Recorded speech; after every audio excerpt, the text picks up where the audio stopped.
सरकार ने 6 कैबिनेट समितियों का किया पुनर्गठन। इनमें सुरक्षा, राजनीतिक मामलों, संसदीय मामलों, आर्थिक मामलों, आवास और नियुक्ति संबंधी समितियां शामिल हैं।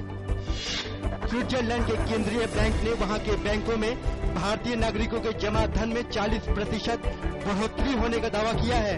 स्विस बैंक ने कहा है कि भारतीय नागरिकों का कुल जमा धन बढ़कर 2.03 अरब स्विस फ्रांक यानी करीब 14,000 करोड़ रुपए तक पहुंच गया है। विदेश मंत्री सुषमा स्वराज ने इराक में अगवा हुए भारतीयों को हर संभव सहायता मुहैया कराने का आश्वासन दिया।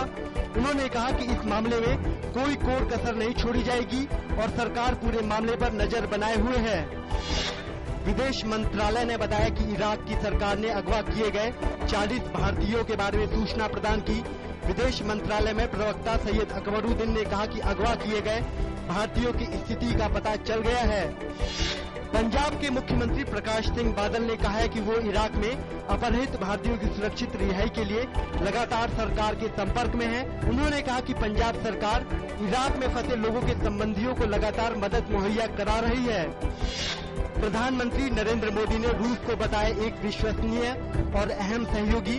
दोनों देशों के बीच संबंधों को नई ऊंचाइयों पर ले जाने की जताई इच्छा। जल्द ही पुतिन के साथ मुलाकात की उम्मीद। रेल मंत्री सदानंद गौड़ा ने कहा कि यात्रियों की सुरक्षा के साथ साथ रेलगाड़ियों की गति को बढ़ाने के लिए सरकार काम कर रही है। उन्होंने कहा कि यात्री सुविधाओं को और बेहतर करने का प्रयास किया जा रहा है। भाजपा नेता शहनवाज हुसैन ने कहा है कि बिहार में नीतीश कुमार को जेडीयू की सत्ता जाते हुए दिख रही है, इसीलिए उन्होंने लालू प्रसाद यादव से हाथ मिलाया है। उत्तर प्रदेश के राज्यपाल बी एस जोशी के इस्तीफा देने के बाद अब छत्तीसगढ़ के राज्यपाल शेखर दत्त ने भी अपना पद छोड़ा। पिछली सरकार के वक्त नियुक्त राज्यपालों के अपना पद छोड़ने वालों की फेहरिस्त में अब दत्त भी शामिल हो गए हैं। सेबी ने सार्वजनिक क्षेत्र के उपक्रमों में अगले 3 सालों में 25% तक शेयरों को बेचने की अनुमति दी है। माना जा रहा है कि इससे सरकार को करीब 60,000 करोड़ रुपए मिलने की उम्मीद है। सेबी ने बिक्री नियमों को आसान बनाते हुए कहा कि खुदरा निवेशकों को 10% का आरक्षण दिया जाएगा। सूचना और प्रसारण मंत्री प्रकाश जावड़ेकर ने कहा है कि सरकार सभी नीतिगत मसलों पर देरी को खत्म करेगी और फैसले त्वरित रूप से लिए जाएंगे।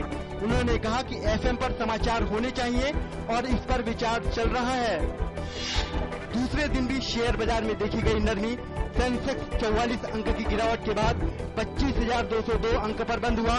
वहीं निफ्टी 17.50 अंक कमजोर होकर 7,541 अंक पर पहुंचा। फुटबॉल विश्व कप के ग्रुप सी के मुकाबले में आज कोलंबिया की टीम आइवरी कोस्ट से भिड़ेगी। वहीं देर रात ग्रुप बी में उरुग्वे और इंग्लैंड की टीम आमने सामने होंगी। जापान और ग्रीस के बीच भी रोमांचक मुकाबले की उम्मीद।